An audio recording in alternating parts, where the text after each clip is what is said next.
Hi friends, welcome to Deccan foodie. నేను మీ గుండాల లావణ్య. మనకి summer holidays start అయిపోయినాయి. పిల్లోళ్ళు ఇంట్లో ఉంటారు. ఈవినింగ్ టైంలో లేకపోతే ఎప్పుడైనా బోర్ కొట్టింది అని వాళ్ళు ఫీల్ అయినారంటే వాళ్ళకి తినేదానికి స్నాక్స్ అడుగుతారు. అప్పుడు ఇమీడియట్గా అన్నీ ఇంట్లో ఉండే వాటితో వాళ్ళకి సాటిస్ఫై అయ్యే విధంగా టేస్టీగా ఎలా చేసుకోవాలో ఒక చిన్న స్నాక్ ఐటెం చేసి చూపిస్తాను. మీరు తప్పకుండా చూసి చేసుకొని మీ పిల్లలకి పెట్టండి. వాళ్ళు చాలా ఇష్టంగా ఎంజాయ్ చేస్తారు. దానికోసం మీరు ఇప్పటి వరకు డెక్కన్ ఫుడ్డీ ఛానల్ని సబ్స్క్రైబ్ చేసుకున్నట్లయితే తప్పకుండా డెక్కన్ ఫుడ్డీ ఛానల్ని సబ్స్క్రైబ్ చేసుకోండి. పక్కనే ఉన్న బెల్ బటన్ని ప్రెస్ చేసి ఆల్ అనే ఆప్షన్ని యాక్టివేట్ చేసుకోండి. అప్పుడే నేను పెట్టే కొత్త వీడియోల నోటిఫికేషన్స్ మీకు వస్తాయి. ఇంకా స్నాక్స్ ప్రిపరేషన్ స్టార్ట్ చేస్తాం. ఈ స్నాక్స్కి వచ్చేసి పానీపూరిలో పానీ కోసం ఒక చిన్న నిమ్మకాయ సైజు చింతపండు నానబెట్టి గుజ్జు తీసుకున్నాను. దానికి మనకి సరిపడా పులుపు ఉండే విధంగా నీళ్ళు పోసి అడ్జస్ట్ చేసుకోవాలి. ఒక్కొక్క రకం చింతపండు ఒక్కొక్కలాగా ఉంటుంది కాబట్టి మనం టేస్ట్ చూసుకుంటూ దీన్ని అడ్జస్ట్ చేసుకోవాల్సి ఉంటుంది. ఈ పులుపుకి సరిపడా సాల్టు, దీంట్లోకి వచ్చి మనము మరీ తక్కువ వేసినామంటే సరిపోయే టేస్ట్ బాగుండదు, కొంచెము పుల్లగా ఉంటుంది కాబట్టి దానికి సరిపోయే విధంగా వేసుకోవాలి. మీరు మీ టేస్ట్ ప్రకారంగా వేసుకోండి.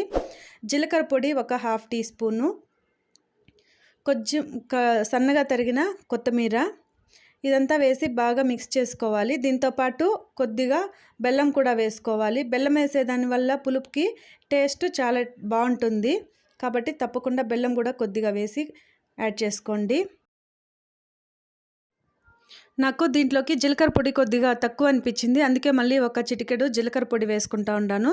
దీంతోపాటు బెల్లం కూడా ఒక 1/2 టీ స్పూన్ వరకు వేస్తూ ఉన్నాను. మీ దగ్గర తెల్ల బెల్లం ఉంటే తెల్ల బెల్లం, నా దగ్గర వచ్చి నల్ల బెల్లం ఉంది కాబట్టి నల్ల బెల్లం వేసుకుంటా ఉన్నాను. ఈ బెల్లం అంతా కూడా బాగా కరిగేంత వరకు గంటితో కలుపుకోవాలి. ఇదంతా మనకి టేస్ట్ చూసినప్పుడు బయట కొనుక్కొని పానీపూరీలు తిన్నప్పుడు పానీ ఇస్తారు కదా, ఆ టేస్ట్ రావాలన్నమాట. ఆ విధంగా కలిపి పక్కన పెట్టుకోండి.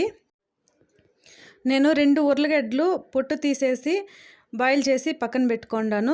దాన్ని కూడా స్మాషర్ ఉంటే మీ దగ్గర స్మాష్ చేసుకోండి, లేకపోతే ఈ విధంగా ఫోర్క్తో అయినా సరే స్మాష్ చేసుకోండి. ఈ ఉర్లగడ్డ ఉడకబెట్టేటప్పుడే నేను కొద్దిగా సాల్ట్ కూడా వేసుకున్నాను. సాల్ట్ వేసేదానివల్ల ఉర్లగడ్డలు ఉడికేటప్పుడు సాల్ట్ పట్టుకొని కొంచెం టేస్ట్ బాగుంటుంది.